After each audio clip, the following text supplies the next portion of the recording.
காலையில 3:30 மணிக்கு ஆரம்பமாகுது எந்திரிக்கிறது, 4 மணிக்கு தயாராகிறது, 4:30க்குள்ள தஹஜ்ஜுதை முடிச்சிட வேண்டியது.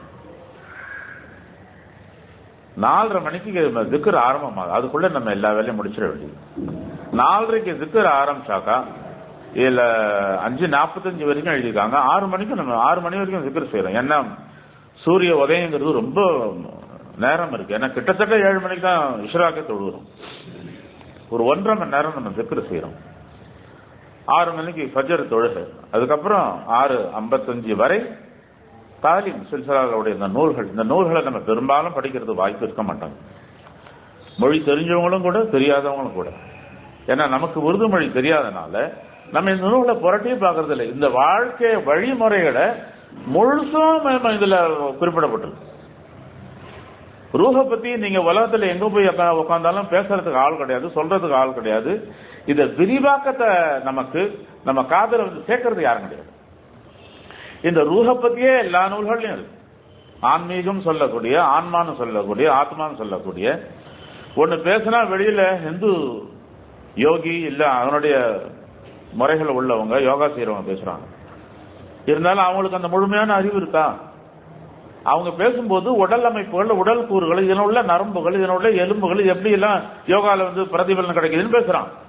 ரூஹ்ல உள்ள வளர்ச்சியினால் கிடைக்கணும் அவங்க இது வரைக்கும் யாரும் சொன்னதில்லை. எவ்வளவு காலம் நீங்க மூச்சு அடக்கினா இந்த மூச்சை சேமிக்கிறது இன்னும் எவ்வளவு காலம் உயிரோட இருக்கலாங்கிறான். நம்ம எவ்வளவு நாள் உயிரோட இருக்குங்கிறது நமக்கு சர்ச்சையே கிடையாது. எவ்வளவு ரப்பல் ஆலமீன் நம்ம தக்தீர்ல விதிச்சானோ அந்த உணவு அவனுக்கு கிடைக்கும், அந்த மூச்சு அவனுக்கு கிடைக்கும். அதுல நம்ம ஆர்குமெண்ட் இல்லை, ஆனா அவன் அதை ஆர்கியூ பண்றான். இதுல அடிப்படை விஷயமே ரூஹுங்கிற மனிதன் எப்படி நம்ம பழிச்சிட வைக்கிறது, அவன் எப்படி பலமா வைக்கிறது, அவனை எப்படி வணங்க சொல்றது. அவன் சைதா செய்யறது பேர் தான் சைதா, அவன் செய்யறது பேர் தான் ருக்கு, அவன் செய்யறது பேர் தான் தஸ்பீஹ். இந்த உடல் செய்யறது பேர், இந்த சாக்கடை செய்யறது பேர் இல்ல. உலகமச்சோட இன்னைக்கு வணங்குறோன்ற வணக்கத்துல மனம் போன போக்குல உலகம் எப்படி போதோ அதே மாதிரி போற போக்கில் இருக்கக்கூடிய கூட்டத்தில் இல்லாம ரப்பு என்ன சொல்றான், ரப்போட தூதர் நபி அலைஹிஸ்ஸலாம் என்ன சொல்றாங்க, அதனுடைய முழுமை ஒரு பகுதியும் ஒரு பகுதியா மக்கள் எடுத்துட்டு இருக்கும்போது இல்ல முழு பகுதியும் எப்படி செய்யணுங்கிறது தான் இந்த தஸ்கியத்தின் நஃப்ஸ் மன கட்டுப்பாடு. அந்த நூல்கள்ல படிக்கும்போது கொஞ்சம் ஆர்வமா கேட்கறது, இல்ல தமிழ்ல எந்த நூல் படிக்கிறாங்களோ அதுல ஆர்வமா கேட்கறது. அதுக்கு பிறகு இஷ்ராக் தொழுகை, அதுக்கு பிறகு ஒரு மணி நேரம் ஓய்வு, அதுக்கு பிறகு கால உணவு, திரும்ப 10 மணிக்கு திக்ர் மஜ்லிஸ். அப்ப நம்ம இந்தியாவில் உள்ள ஹலீஃபா நஜாஸ்ன்னு சொல்லக்கூடியவங்க யாராச்சும் ஒருத்தவங்க திக்ர் செய்ய வைப்பாங்க. இப்ப தமிழ்னு நம்ம மொழிக்கு தகுந்த மாதிரி அவங்க சொல்லக்கூடிய உருது வழங்கல் அப்படின்னாக்கா தமிழ் பேசக்கூடியவங்க எல்லாமே அந்த 2வது மாடிக்கு போயிட வேண்டியது. அப்துல் காதர் மௌலானா அந்த லத்தீஃபாக்களை இங்கேருந்து டிரான்ஸ்லேஷன் பண்ணி முராக்காபாக்களை சொல்லிட்டு இருப்பாங்க. அதுக்கப்புறம் இந்த தாலீம்ன்ற சில்சிலா நூல்களை பத்தி அதுல சில பகுதிகளை வாசிப்பாங்க, அதை கேட்க வேண்டியது. இங்க உருதுல வாசிச்சா அந்த பக்கம் தமிழ்ல உள்ள நூல்களை வாசிக்க வேண்டியது. அதுக்கு பிறகு ஜொஹர் தொழுகை, அதுக்கு பிறகு இப்ப இந்த விஷயத்தை பத்தி எப்படி நம்ம பேசுறோமோ அதே மாதிரி பயான். அப்புறம் 1 மணிக்கு பிறகு 1 மணிக்கு ஃப்ரீ டைம்னு எழுதியிருக்கு. 1:30க்கு ஜொஹர் தொழுகை, திரும்ப 2:15க்கு திக்ர். இதுல பாத்தீங்க அப்படின் போது அடிக்கடி திக்ரை பத்தி எழுதியிருக்கும். ஒரு நாளைக்கு 4-5 தடவை திக்ரு.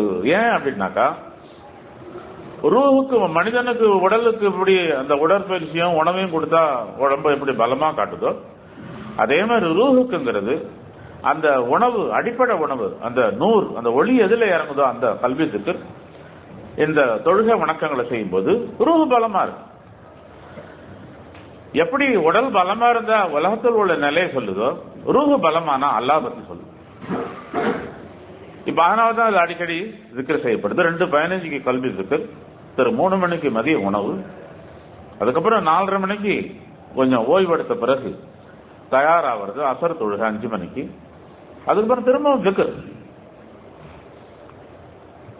அதுக்கப்புறம் 6 மணிக்கு ஒருத்தருக்கு ஒருத்தர் கலந்த ஆலோசனை, தங்களுடைய அமல்களை பத்தி, தங்களுடைய சுற்றுப்புற சூழ்நிலை பத்தி தெரிவிக்க வேண்டியது.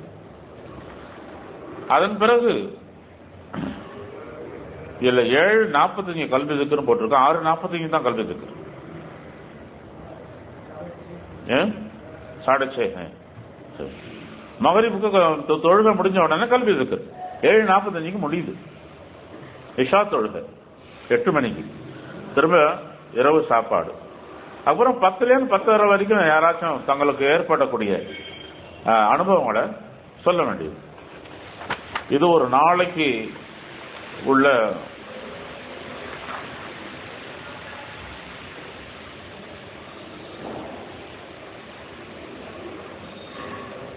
आप इसमें दुहा नमाज के बारे में नहीं लिखा?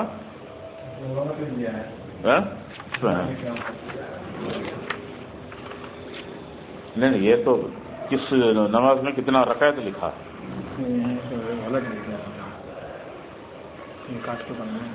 नहीं, ये है, ये तो दोहर। अच्छा, ये जो है दोहर प्रिंट हो गया, दुहा नमाज। अच्छा,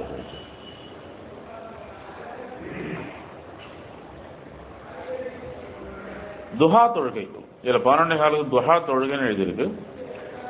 இந்த தொழுகையெல்லாம் இஷ்ராக்கு நம்ம தஹியத்துக்கு பிறகு துஹா தொழுகிறோம், அதுக்கப்புறம் அபாபின்லாம் தொழுகிறோம். அபாபின் எழுதியிருக்கீங்களா? மகரிபோட அபாபின் தொழுகை. மகரிப் தொழுகிறோம் 3 ரக்காயத்து, 2 ரக்காயத்து சுன்னத் தொழுகிறோம், அதுக்கப்புறம் 2 ரக்காயத்து நஃபில் தொழுகிறோம். அதன் பிறகு 6 ரக்காயத்து அவாபின் தொழுகை. இதெல்லாம் இந்த 3 நாளைக்கு மட்டும் இல்ல, எப்பவும் உள்ளது. இந்த தொழுகையில நம்ம விரும்பி இந்த நேரங்களுக்காக நம்ம ஒரு 10 நிமிஷம் ஒதுக்கும் போது நஃபில் தொழுகைகள் மூலமாக ஒருவருக்கு இன்னும் பெரிய பலம் கிடைக்குது. காலையில நம்ம பொதுவாக வீட்டில் ஜிக்ர் செஞ்சுட்டு தஹஜ்ஜுக்கு பிறகு அதுக்கப்புறம் ஃபஜர் தொழுகிறது, அதுக்கப்புறம் குர்ஆன் ஓதுறதுல தஸ்பீஹ் செய்யறது, அதுக்கப்புறம் இஷ்ராக் நம்ம கிடைச்ச போது அதுக்கப்புறம் ஓய்வு எடுத்தா கூட குளிச்சு முடிச்சுட்டு உடனே துஹா தொழுதா தொழுதலாம். இதெல்லாம் ஒத்தி வைக்க வேண்டிய அவசியம் இல்லை. இங்க தெரிஞ்சுட்டு வெளியில செய்யாம இருக்கணுங்கிறது இல்லை.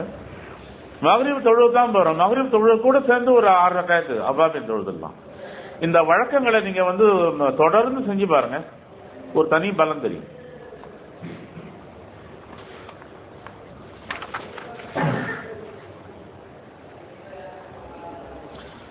இதுல அந்த வழிமுறைகள் எல்லாம் எழுதியிருக்கு, எத்தனை